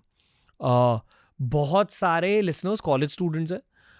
आजकल स्ट्रीट स्टाइल की बहुत बड़ी एक वेव चल रही है, बहुतों को स्ट्रीट स्टाइल ब्रांड स्टार्ट करने। तो keep 2024 Gen Z context in mind also, क्योंकि मेरे ख्याल से Gen Z is creating for Gen Z here. Correct. तो आप कॉलेज स्टूडेंट्स को एड्रेस कैसे करोगे at the start? What is the first step? क्योंकि मुझे याद है जब मैंने भी खुद सोचा कि यार मैं एंटरप्रेन्योरशिप करूंगा लाइफ में, मेरा पहला थॉट ये था कि क्लोथिंग ब्रांड स्टार्ट करेंगे। बहुत कॉमन आइडिया होता है। हाँ, no entry no exit barrier. Okay. Low entry low exit barrier I would say actually. Okay. इतना लो है एंट्री और एग्जिट बैरियर कि you know the first thing that comes to anybody's mind is कि मैं apparel brand start कर लेता हूँ।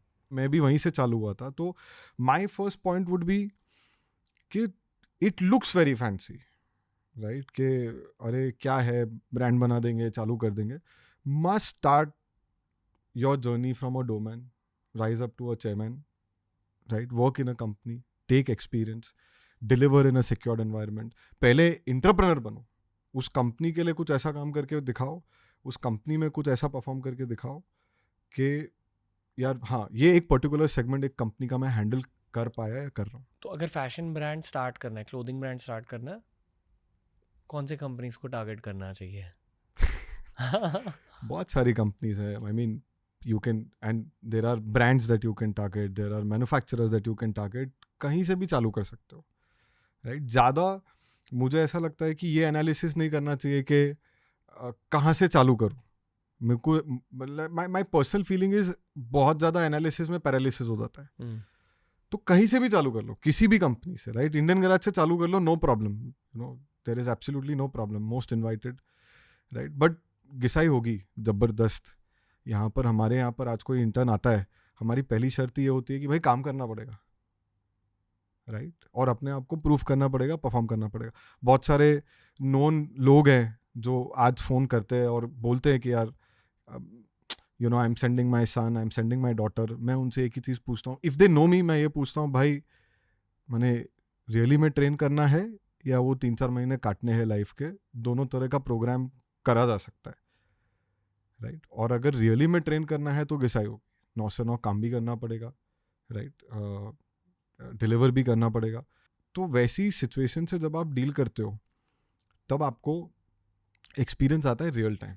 China जो मैंने आपको बोला ना कि मारवाड़ी बिजनेस एडमिनिस्ट्रेशन एक अलग ही यूनिवर्सिटी है, राइट। MBA हमारे लिए is practical experience and the Marwari way of doing things is very very different from you know how anybody else does it, right? वहाँ पर प्रैक्टिकलिटी पे छोड़ दिया जाता है कि यार फिगर आउट कर लो। तो पहले ऐसी किसी जगह काम करो जहाँ पे अच्छे से यू नो तुम्हें सिखाया जा रहा है, घिसाई हो रही है बराबर, राइट? तभी समझ में आएगा कि आटे दाल का भाव क्या है। हमारे घर में एक चीज़ और बोलते हैं कि बेटा जब बाहर निकलोगे तो पता चलेगा कि आटे दाल का भाव क्या है।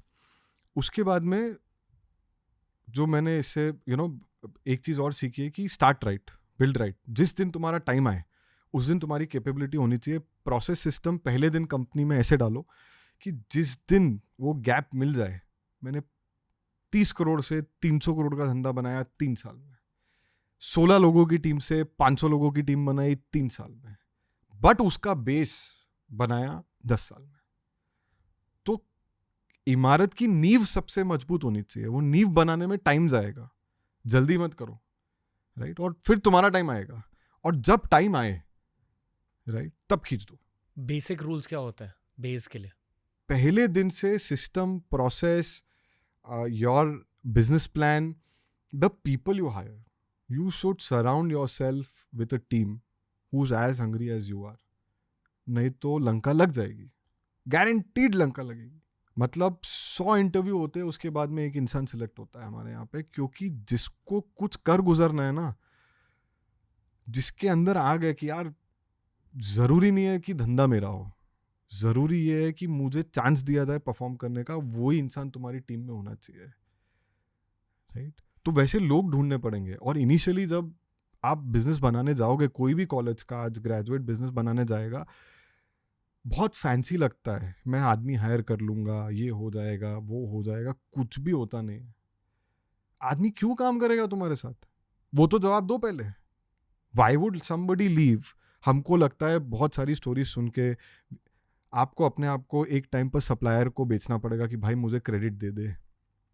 एम्प्लॉई या आपके टीम मेंबर को आपको कन्विंस करना पड़ेगा, मेरा विजन ये है, मेरे साथ आके काम कर ले, राइट? छोड़ के मत जा। आप उसको एम्यूनिटीज़ नहीं दे पाओगे बहुत ज़्यादा, तो उसकी सेटिस्फैक्शन कहाँ से निकल के आएगी, राइट? और इतना टाइम लगता है ये सब बिल्ड करने के लिए, उतने टाइम पीरियड में उस चीज़ को हैंडल करना। बट हाँ, ऐसा नहीं है कि आपने वो लोग चुन लिए जो आपके साथ में काम ही नहीं कर पाए या जिनका खुद का कोई गोल नहीं है। लोग आपको वही चुन रहे हैं जो आपके टारगेट से अलाइंड है, जो खुद भूखे हैं परफॉर्मेंस के, राइट? उनको कुछ करना है लाइफ में, वो बहुत ज़रूरी है। Mostly clothing entrepreneurs in college T shirt business start करते हैं, और आजकल स्ट्रीट स्टाइल के बिजनेस स्टार्ट कर रहे हैं। करेक्ट गेम प्लान 2024 पर्सपेक्टिव से? Correct and incorrect both, right? Street style is a percentage of the market, right? It is not the entire market. तो आप किस स्केल पे खेलना चाहते हो वो इम्पॉर्टेंट है। If you want to specialize, say in a streetwear, and if that is your game और आपको scale भी वहीं तक लेके जाना है, then a good game plan. But I think businesses should always be looked at holistically, right?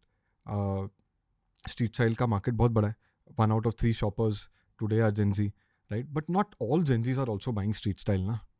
Street style is one part of the game. Main market किस चीज़ का है अकॉर्डिंग टू यू आज भारत में? आई मीन अपैरल में fast fashion is something that has taken over. Fast fashion का एक segment street style है, casual है। There are lot of other things. There is core, there is formal. Formal बिकना बंद नहीं हो गया। If you look at Indian garage today and the way we position our brand, right, आपको Zara वाली ही feel आएगी।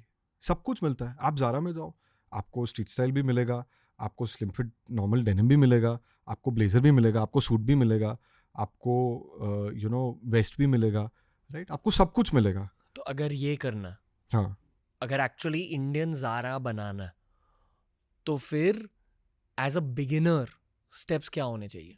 As a beginner step होना चाहिए कि मतलब स्टार्ट कर दो बस। मुझे तो ये लगता है कि as a beginner if you ask me के स्टेप क्या होना चाहिए, तो मार्केट स्टडी सबसे पहला।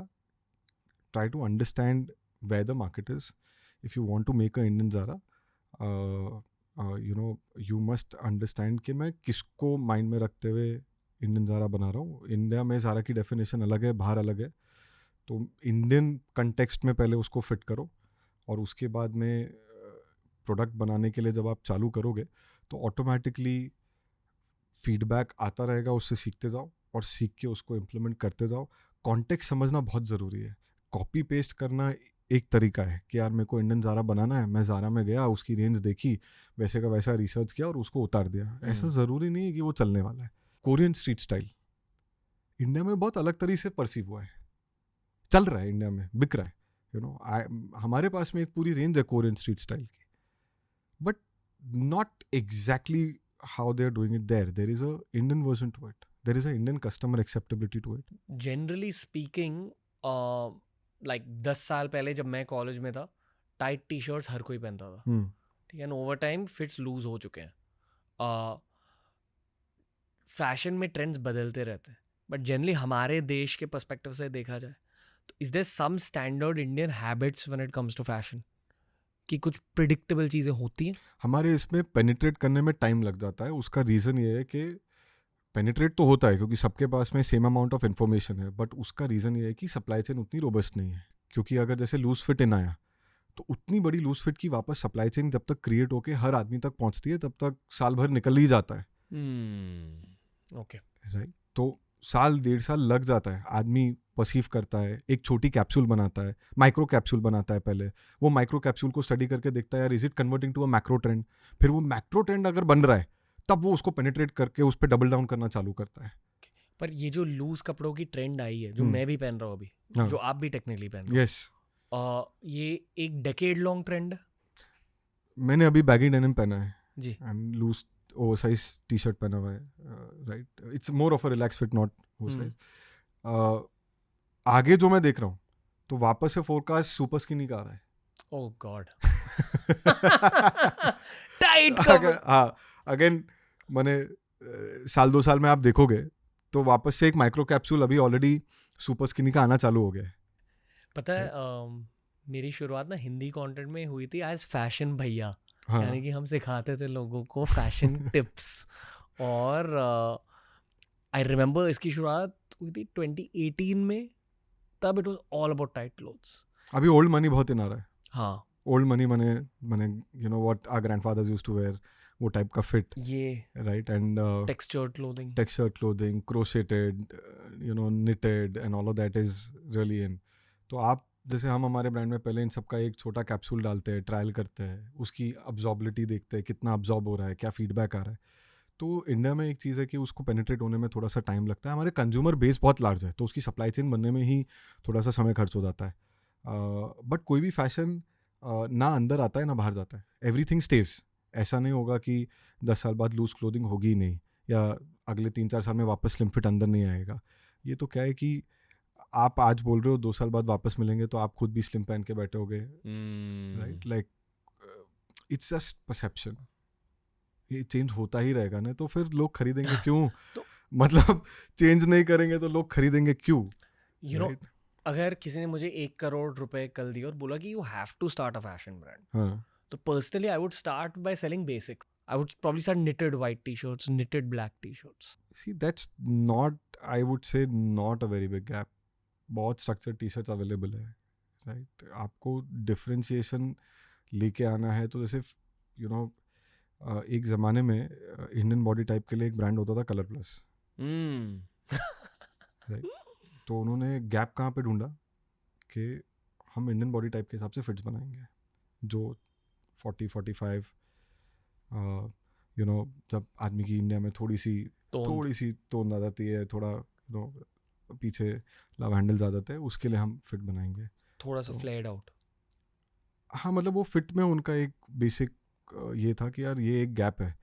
तो गैप ऐसा आइडेंटिफाई करना पड़ेगा जो कि पाथ ब्रेकिंग है. जैसे हमने गैप आइडेंटिफाई किया कि ब्रांडेड प्रोसेस लेके बेस्ट वैल्यू कैसे क्रिएट कर सकते हैं फैशन की. बहुत इंटरेस्टिंग स्टोरी है, मैं आई विल टेल यू.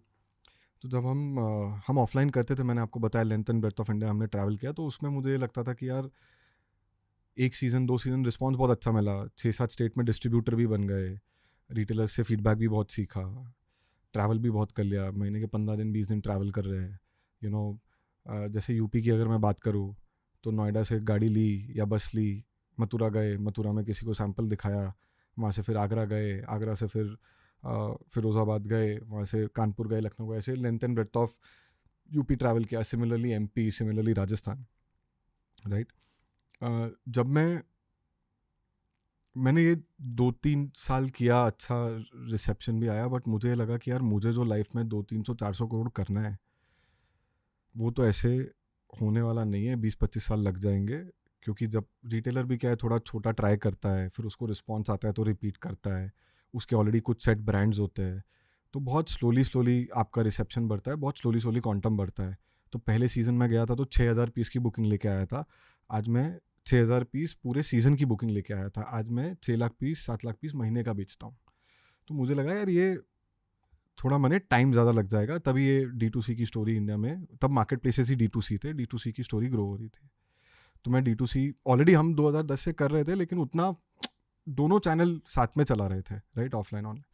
तो मैं गया वापस, मैंने majority of the good market places से मैंने बोला यार अब मुझे मतलब और थोड़ा कैजुअल पे फोकस करना है, तो क्या फोकस, मतलब आप थोड़ा मतलब हेल्प करो, ग्रो करो, ब्रांड तो ऑलरेडी आपके पास में है। बोले यार अभी पार्टी ओवर हो गई, अभी बहुत सारे ब्रांड आ गए मार्केट प्लेस में, और इतने ब्रांड आ गए कि अभी आपको you will have to make your own way. अब मैंने पहले उस समय ना क्रंच थी सप्लाई की, जब D2C इनिशियली ई-कॉमर्स इंडिया में चालू भी हुआ था ना, बहुत लोगों को समझ नहीं आता था कैटलॉगिंग कैसे करनी है, लिस्टिंग कैसे करनी है, ये लोगों को समझ नहीं आता था। हमने वो उस टाइम पे क्रैक कर लिया था कि फोटोशूट कैसे कराना है, लिस्टिंग कैसे करानी है, the first initial days I am talking about. तो वो स्किल सेट तो ऑलरेडी हमने, क्योंकि प्रैक्टिकली धंधा स्टैब्लिश किया था, वो हमने ऑलरेडी स्टैब्लिश किया हुआ था। तो जब उनके पास में वापस गए कि यार ये सब तो हमारा सीखा हुआ है, हमको थोड़ी हेल्प करोगे तो हम बढ़ जाएंगे आगे। बोले नहीं अब तो इतने ब्रांड आ गए, सबने क्रैक कर लिया है, अभी तो सबको पता है, सप्लाई भी आ रही है, उनके खुद के कुछ प्राइवेट लेबल भी बन चुके थे, तो यार गैप किधर है। तो ये जो आपने अभी बोला ना, तो मैं हर हफ्ते बायर को मैसेज डालूं, सर कुछ बताओ, कुछ मैं क्या कर सकता हूँ, कुछ ऐसा प्रोडक्ट बताओ। मैं बायर की टिप को शेयर मार्केट की टिप की तरह लेता था। तो एक दिन 3-4-6 महीने फॉलोअप करने के बाद में, क्योंकि मेरा ये था कि अगर मैंने प्रोडक्ट गैप नहीं फुलफिल करी किसी मार्केट प्लेस की, तो they will have no interest in me, ऐसा तो मैं दे विल से के। तो बहुत परसुएशन के बाद में एक हमारे बायर ने फ़ोन करके बोला यार तेरे पास बाइकर जैकेट है क्या। बोला यार ये नई आइटम कहाँ से बता रहा है। बोला हाँ, मेरे लिए तो इट वाज लाइक कि अब मैंने ऑलमोस्ट मरने वाला समय था, क्योंकि अब ना मैंने ऑफलाइन में टाइम बहुत लंबा दिख रहा था, तो वहाँ से कुछ होने वाला था नहीं। ई-कॉमर्स में बोल रहे थे भाई लेट हो गए, तो मैं तो प्रोडक्ट गैप ही ढूंढ रहा था कि यार मिल जाए। तो उसकी वो एक टिप मेरे लिए शेयर मार्केट की टिप की तरह थी।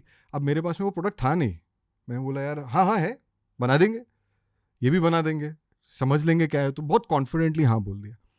उसी समय फिर हमने फैक्ट्रीज में बैठे, पीयू जैकेट, हमें बाइकर जैकेट बनाना था, उसकी सोर्सिंग करी, कहीं ना कहीं से उसको ढूंढ के लेके आए, प्रोडक्ट बनाया, उनको डिलीवर करा, वो प्रोडक्ट क्लिक हो गया।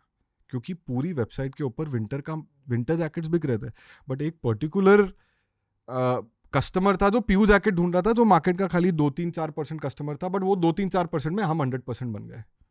हमने वो गैप सॉल्व किया। तो प्रोडक्ट गैप आप जो ढूंढ रहे हो वो इसमें नहीं है। प्रोडक्ट गैप आपको पता चलेगी जब आप you talk to these portals, you talk to multiple marketplaces, they will tell you what the consumer is searching and not able to get. उस समय एक चीज़ और रियलाइज हुई, फिर उन्होंने बोला यार कलर्ड चीनो चल रहे थे उस समय, आपको ध्यान होगा शायद, आई डोंट नो 2016, हाँ, उस समय ना रेड येलो हर कलर का चीनो चल रहा था। फिर से फ़ोन आया, अरे कलर्ड चीनो है क्या तेरे पास। मैं बोला हाँ बिल्कुल है।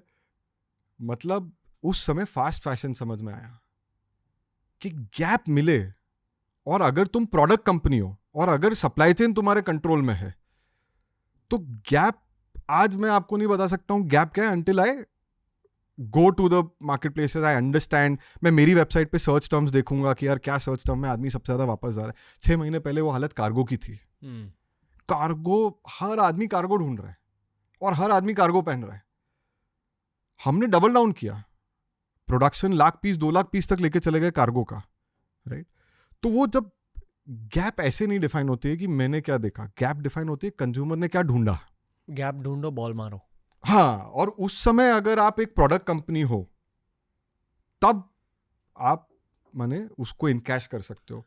यहाँ ना जो आपकी 10 साल की घिसाई हुई थी मैन्युफैक्चरिंग यूनिट्स में टेक्निकल सीख कर, that's what came to use. Absolutely. Okay, बच्चों को एडवाइस ये है, या जो भी young guys who want to get into से फैशन, कि अपने साथ में पूरा इकोसिस्टम चलाओ एंटरप्रेन्योर्स का।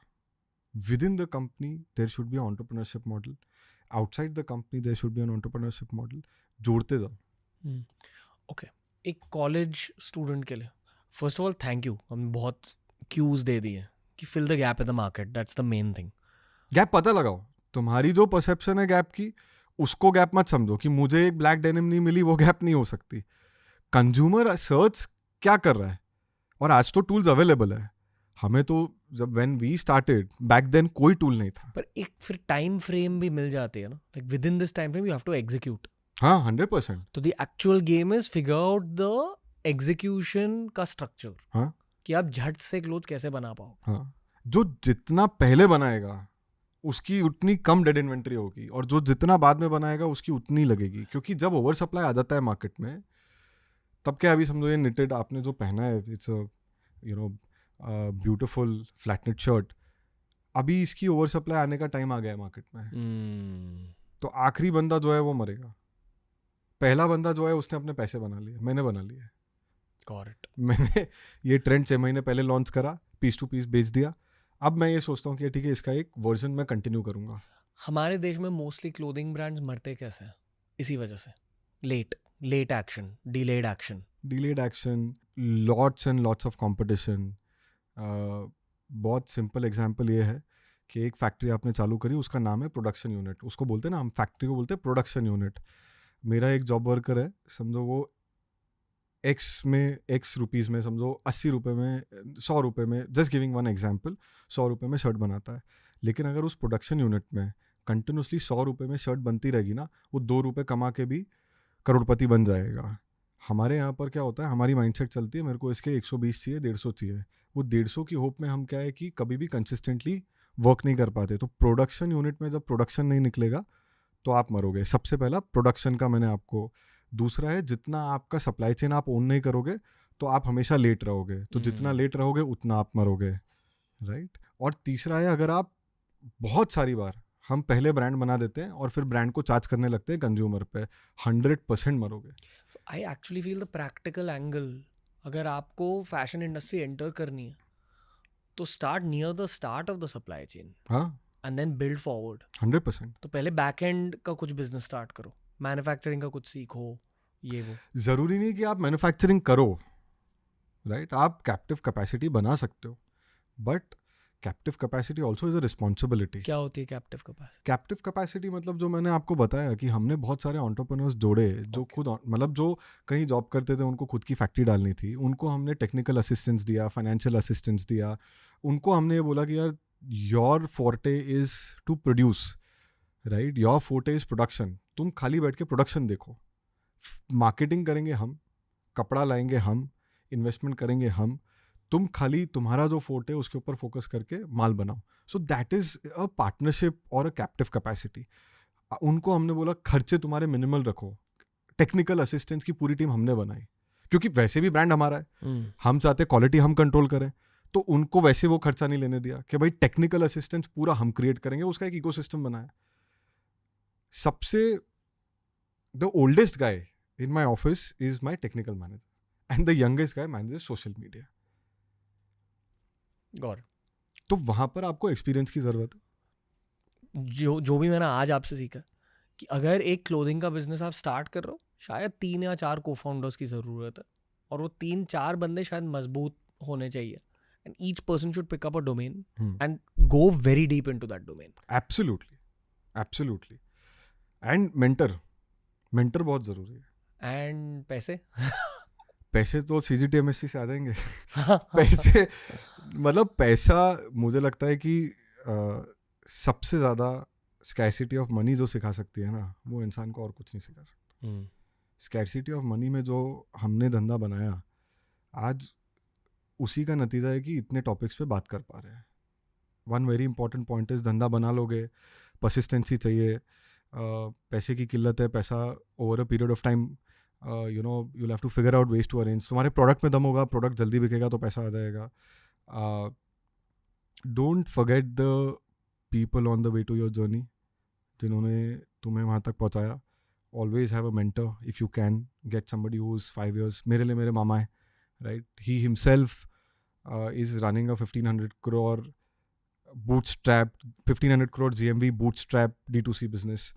तो वो मेरे लिए you know he's like, वो बोलते हैं ना कि किसी एक को भगवान मान लो, तो मैंने उनको भगवान माना हुआ है कि भाई वो जो बोल देते हैं फिर वो मेरे लिए फुल स्टॉप हो जाता है. मतलब that is the kind of mentorship you should have कि यार बोल दिया ये फुल स्टॉप हो गया, इसके आगे फिर मैं भी आर्ग्यू नहीं करता हूँ, because you have to trust the decision and make a team.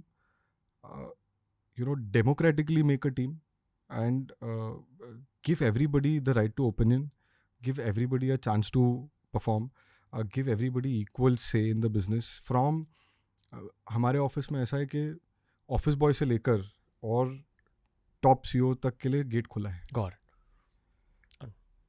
सब कुछ होने के बाद में अपने आप को ऑपरेशन से जितना जल्दी फिर बाहर ले आओ जब धंधा बन जाए, वो बहुत ज़रूरी है. अगर फाउंडर ऑपरेशनल लेड हो गया ना तो वो धंधा नहीं बना पाएगा. मेरी लाइफ का सबसे बड़ा लर्निंग है कोविड में, भले ही 4 मेंबर की टीम थी, कुछ भी था, ये 10 साल का सारांश जो मैंने एक वो रूम में बंद होके 2 महीने स्ट्रैटेजाइज किया. क्योंकि जब मैं ऑफिस घुसता हूँ तो मैं खाली ऑपरेशनल बातों में इन्वॉल्व रहता हूँ. ये फैक्ट्री में प्रोडक्शन अटक गया, डिज़ाइन अटक गया, ये प्रोडक्ट का अप्रूवल अटक गया, सोशल मीडिया की स्ट्रैटेजी क्या है, D2C की स्ट्रैटेजी क्या है. आप एज अ फाउंडर जितनी जल्दी हो सके ऑपरेशन से बाहर निकलो. तो मैं मंडे टू फ्राइडे खाली ऑपरेशंस में बिजी रह जाता हूँ, तो मैं सैटरडे संडे काम करता हूँ.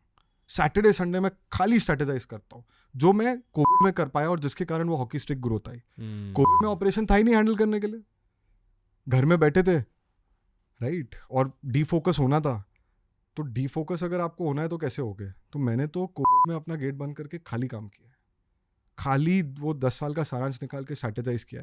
पूरी दुनिया जब फायर कर रही थी, ले ऑफ कर रही थी, मैं अकेला था जो हायर कर रहा था. मैं बोला यही अपॉर्चुनिटी है, अभी सब कुछ मिल सकता है जो चाहिए. आपके सेल्स कैसे अफेक्ट हुए थे कोविड में? क्योंकि आई रिमेंबर हम फैशन कंटेंट बना रहे थे and we had stop making fashion content क्योंकि उसका डिमांड चला गया था.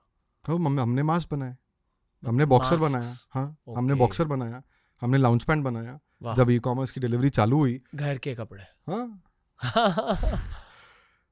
एंटरप्रेन्योर क्या करेगा. मतलब कोविड में ऐसी स्थिति थी कि आखिरी 80 लाख रुपए, वो भी प्रॉफिट के नहीं, प्रॉफिट तो बहुत छोटा होता था क्योंकि धंधा ही 20 करोड़ का 15 करोड़ का धंधा था, तो क्या ही कमा लेते.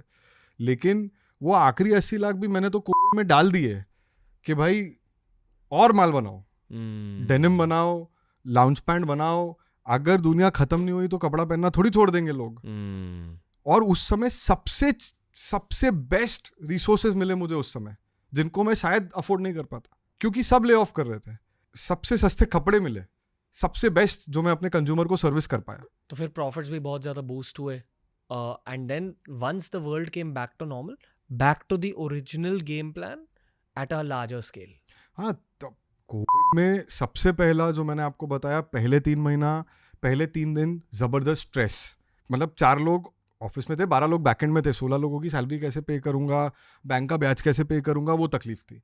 पहले 4 दिन सांस नहीं आ रही थी कि भैया अब तो क्या करेंगे. घर भी अपना, मैंने my home was also given as collateral. मेरा तो घर भी बैंक के पास में कोलैटरल था. तो पहले 3-4 दिन स्ट्रेस.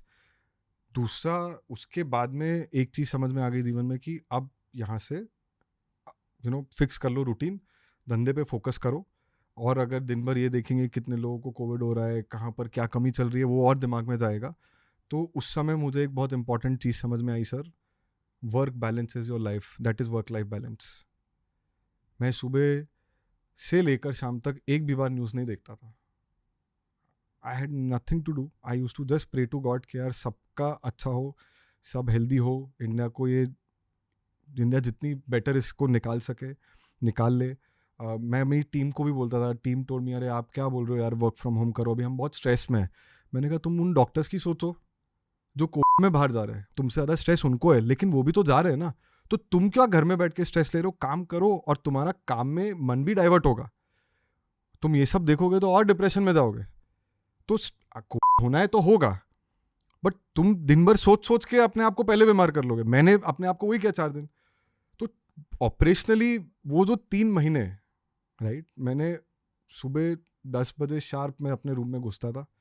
मतलब मेरी सिस्टर का रूम था, उसमें एक स्टडी टेबल थी, उस पर बैठता था और रात को 7-8 बजे बाहर निकलता था. पूरा दिन स्ट्रैटेजी, क्या करना है, पुराने काम क्या ख़त्म करना है, नया काम क्या करना है, वो बाकी का पैसा भी माल.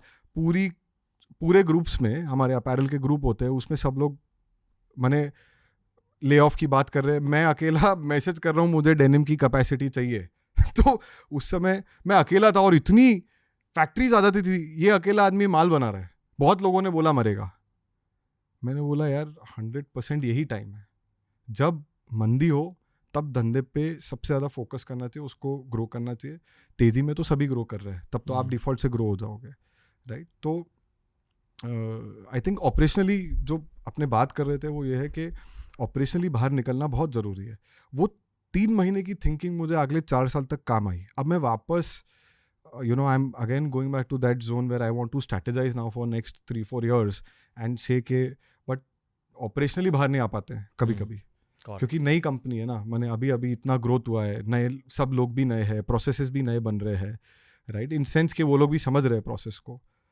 तो जितनी जल्दी एक फाउंडर ऑपरेशनल उससे बाहर आएगा उतनी उसकी कंपनी ज़्यादा ग्रो करेगी. तो उसके लिए ऑपरेशनली इफेक्टिव लोगों को कंपनी में डालना चाहिए.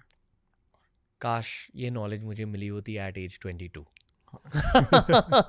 जो शायद ऑडियंस को मिल रही है आज. मतलब I hope that audience is actually, I mean people who look at your show and they are very passionate about your show is able to get something good out of this.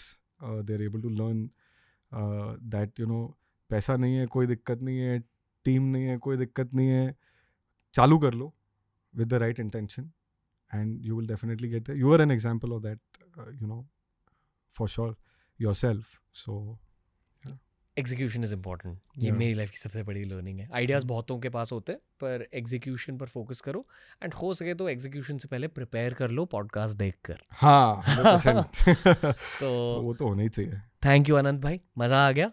आज पता चला कि इतने सारे celebrity brands fail क्यों होते हैं और ये भी पता चला कि आपको उसी डोमेन में इतनी ज़्यादा सफलता क्यों मिली है. He was wishing you even more and he was hoping that you become India's answer to Amancio Ortega. No, I'll answer the question, but before I end the podcast, एक अभी बहुत न्यूज़ में वायरल हुआ था कि 4,000 रुपये का जो लग्जरी बैग है जिसकी कॉस्ट 4,700 रुपये, वो कुछ 4.5-5 लाख में बिक रहा था. तो अभी आपका ये शर्ट का भाव निकाल लेना. तो अभी आपको लग्जरी का पता चल जाएगा थोड़ा. 600-700 600-700 की. अब आप निकाल सकते हो ना. ये तो पब्लिक डोमेन में इंफॉर्मेशन अवेलेबल थी कि 4,700 रुपये की कॉस्टिंग का बैग कैसे 5 लाख में बिक रहा है. So I think you can take that out and understand the cost of your garment as well. यही होती है game. Anyway, thank you Anant भाई, मज़ा आ गया. Thank you so much sir. Pleasure. See you soon. Thanks. तो दोस्तों ये था आज का पॉडकास्ट. जितने ज़्यादा प्रिय मुझे स्पिरिचुअल पॉडकास्ट लगते हैं उतने ही ज़्यादा प्यारे मुझे बिजनेस वाले पॉडकास्ट लगते हैं. मैं हमेशा ना इन डेप्थ कॉन्वर्सेशन करने से थोड़ा सा डर जाता हूँ क्योंकि I don't know how far people want us to explore details. तो मुझे फीडबैक दीजिए इस एपिसोड को लेकर. बताइए ये वाली बिजनेस कॉन्वर्सेशन आपको कैसी लगी. मैं ये जानता हूँ कि इस एपिसोड में हीरे भरे हुए हैं, तो अपने एस्पायरिंग एंटरप्रेन्योर फ्रेंड्स के साथ ये वाला एपिसोड शेयर कीजिए. अनंत भाई को फॉलो कीजिए, उनके सोशल मीडिया हैंडल्स हम लिंक कर देंगे नीचे. उनकी कंपनी दी इंडियन गराज को मैं खुद बहुत ज़्यादा सपोर्ट करता हूँ क्योंकि ऐसे grind oriented, hustle oriented success stories आपको भारत में इतने ज़्यादा नहीं दिखाई देते अपैरल स्पेस में. हमारा इंडियन अपैरल स्पेस अब फूट के ग्रो करेगा आपकी बदौलत, अगर आपने सारे नॉलेज का फ़ायदा उठाकर एग्जीक्यूट किया तो. All the best. I hope you enjoyed today's special with Anant Tater. Bye.